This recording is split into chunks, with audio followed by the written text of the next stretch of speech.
there, no, all these things are here.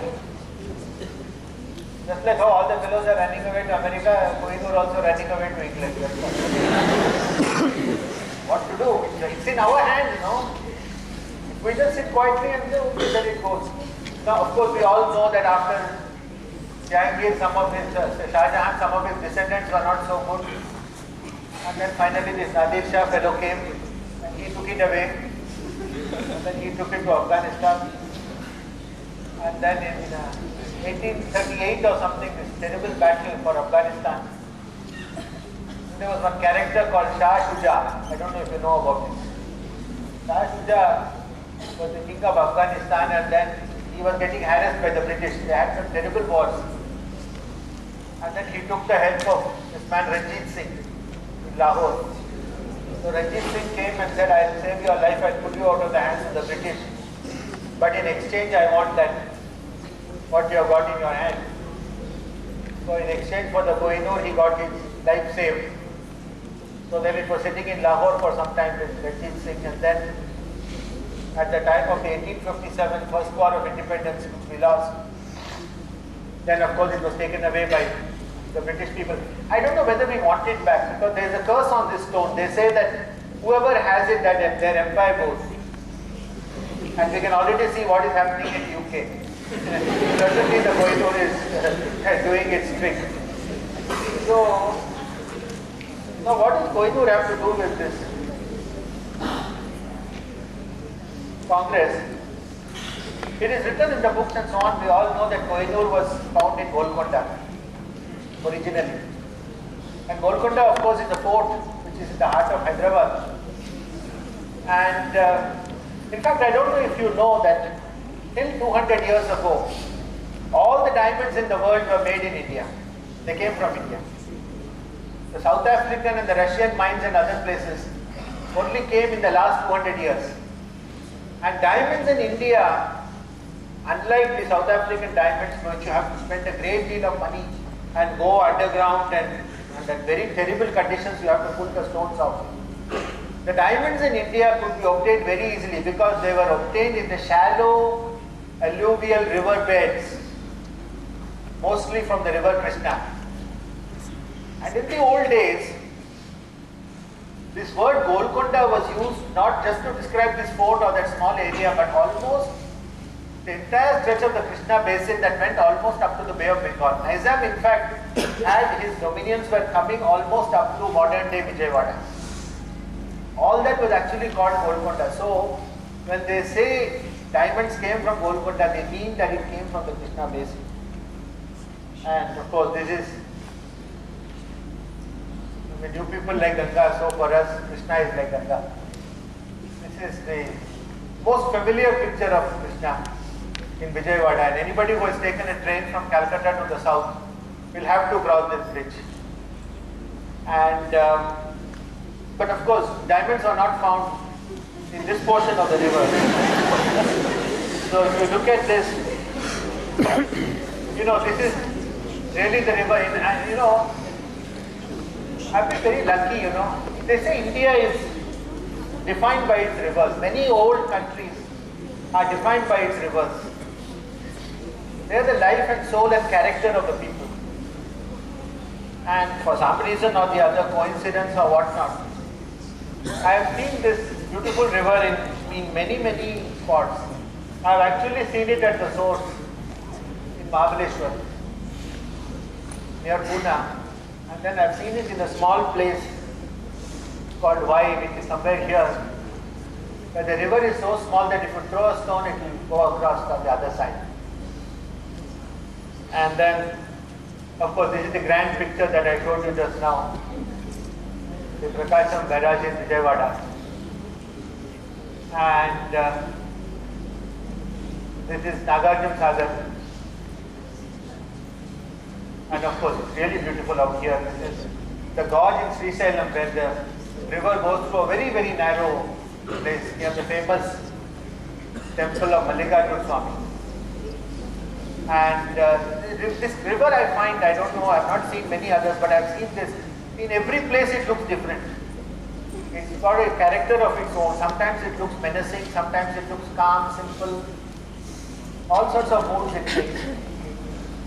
And talking about diamonds, I've seen my favorite spot for this river Krishna is in this place. It's a small place called Beachpalli, and I see it very often now because I'm traveling from Bangalore to Hyderabad very often for this Congress meeting, and the main highway crosses Krishna at Beachpalli, and you can see this. There is a fort and temple in the middle of the river. It's a really beautiful spot, and from the point of view of this lecture, many of these diamonds came from this particular area. And the river is really shallow. Sometimes I believe it was as simple as just picking up the stones, big stones. So we cannot bring the Kohinoor back to Golconda, but we have bringing the subject which is closely concerned with Kohinoor back to Hyderabad. So we can do it in a symbolic way, and that's what this Congress is all about next year. This very big meeting of the International Union of Crystallography, IUCR 2017 in Hyderabad. So you go to the website. I don't have to tell you what this is, not here, but you go to the website, you'll see a slideshow of India at this side, and you'll see a slideshow of the conference on this side. So it's your potluck, which picture you see at which picture. Something is going on both sides. And on the left hand side, you'll see pictures of India, Hyderabad, the convention center. On the right side, you'll see the speakers and our LOC, some of the photos that were put up here shortly. And that's the convention center itself. It's a grand place. It's probably the only place of this type in India where you can have so many people coming. So this is Hyderabad, modern Hyderabad today.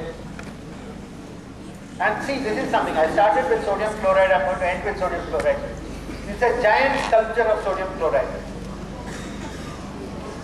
which is made by this young man, practically an old boy. He's that young, not much older than many of them. His name is Robert Krickel. He's an Austrian. He made this giant model of sodium chloride, which Lawrence tracks all the structure, no, right in the beginning. So it is like they say that compared to real sodium chloride, this model is magnified by 1 billion times. And this model is going to come to Hyderabad next year for the moment. Okay? And this Krickel fellow also is coming.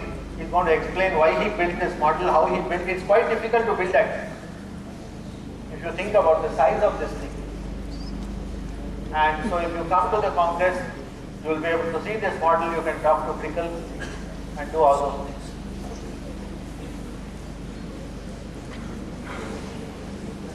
And so this is a poster. You can download it from the website. Today everything is computer only. You don't have to have manual copies of this and that. And so we would like to see as many of you as possible. Look, I was telling some of my colleagues, any of the people in 11th class or 12th class or BSc especially, we are looking for student volunteers in this conference.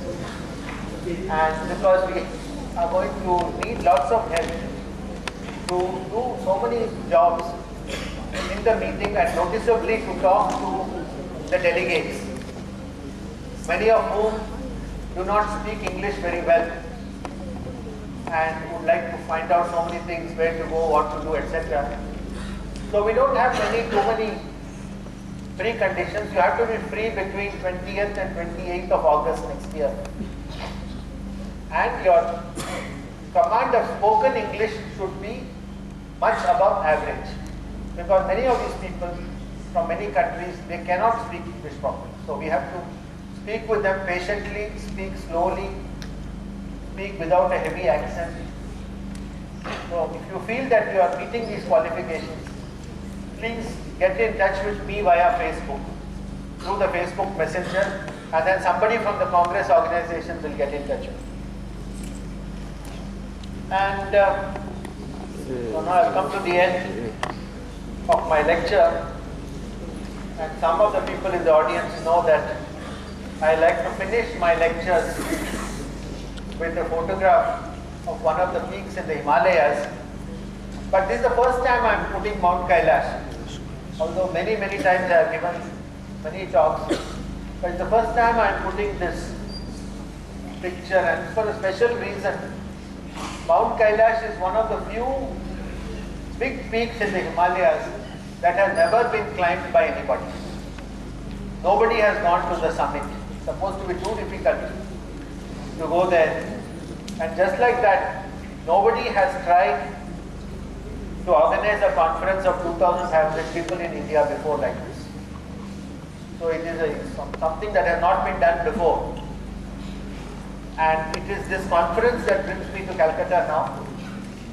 The IUCR that has supported our visits to various places including Calcutta. It is the idea of the Congress outreach that especially impelled me to come here, because given my scale of my commitments, I don't like to travel too much. I cannot. But somehow for this, especially coming to Calcutta, I said, no, I'll come because I do want to talk. I want to talk to youngsters. I want to tell you that you're part of a very wonderful country. And a country that is changing very fast today. It is changing fast, and it is changing for the better. Later on, you should not feel, oh, so many things, nice things are happening here and I was not part of this show. But I went away to America somewhere. Do not tell yourself that afterwards. And I must thank, when I talk about this Congress, I must thank this group of people who formed the local organizing committee, and I'll tell you a little bit about them. Dr. Jetty is Vice President in Myland Labs in Hyderabad. Dr. Sharma retired as Senior Vice President of GBK Bio. So these are all people who have had responsible positions. Dr. Birada is a Professor of Chemistry at IIT Kharagpur. You saw him in one of the pictures yesterday. They had an outreach program in this place. What is it called? Jangram. So he was there yesterday. Dr. Rahul Banerjee from Calcutta is now a very well-known scientist in NCL Pune. Professor Malareddy is right here with us from IISER Calcutta. Professor Zima, unfortunately he cannot come. He is in Calcutta and he could not enter this building because apparently foreigners are not allowed to come into this place without permission. So it's a great pity. You've seen him in some of the pictures, and you may wonder what a foreigner is doing in the local organizing committee. Well, he knows more about Indians and India than many Indians, I would say. And he was really feeling bad that he couldn't come. Maybe you'll see the recorded version of this talk. And then lastly, Professor Ramurthy from the Indian Institute of Science. So this group does all the work for organization, and we meet very often. You've seen some of the photos of our. If this Congress turns out very well, which I'm sure it will, it's because of the hard work put in by all these people. And all of us are actually doing other things all the time. So in extra, we are doing all this work of the Congress. So I think we are averaging about 15 to 18 hour days now. I mean, it is fun, but every day now, three of us, Professor Zima, Professor Reddy and myself, every day we'll be in a different country also for the next 1 week. So that also becomes little thing, you know. But getting these big conference, getting them, I'm not even telling you how difficult it was to bring this Congress to this country. India joined the International Union of Crystallography in 1951. And it took us some 65 years before they said, okay, we can come here. China joined in 1987, much after us. They took the Congress to China in 1993, just in 6 years' time. So, this is the difference in how the world looks at China and how the world looks at India. We have to face it. It took us 66 years, it took them 6 years. You don't, why they went there so fast and why they didn't come here for so long, you don't ask me all that. And they did this, they did that, they don't like Indians, they like Chinese, or they're scared of Chinese, they're not scared of Indians. I don't know, but this is a fact actually. So you make whatever you want of it. You have to, people are the people who can make those Americans scared of us. You don't make them scared of you by saying, I'll go and live in your country. You may think, why is this man saying this 10 times in this conference? I'm telling you this for 10 times for the same reason. This one fact has bled this country of many, many talents. And things in this country, I agree, were not very good in the past, which is why people felt like running away. But there are two things that have changed now. Firstly, things are looking better. And secondly, as what Gandhiji said, be the change that you want to see. You don't expect somebody else to come and change everything for you nicely and then you say, nicely I'll go and enjoy and eat some laddu rasgulla and all. No, you do it. You be the change. Calcutta was very great before 1911. Today we got only Mamta Banerjee.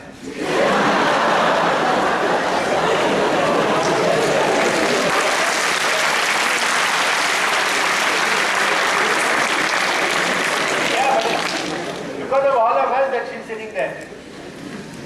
Who is she? Nothing in herself. Because of all of us that she's sitting. So it is in your hands, I say.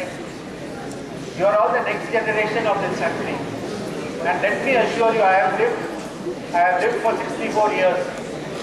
Out of which 58 years I have been living in this country only.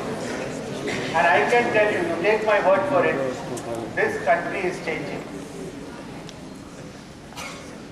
One of the biggest changes I saw was on November 8th. This is a fundamental change that has happened in our country. It is not something to joke about.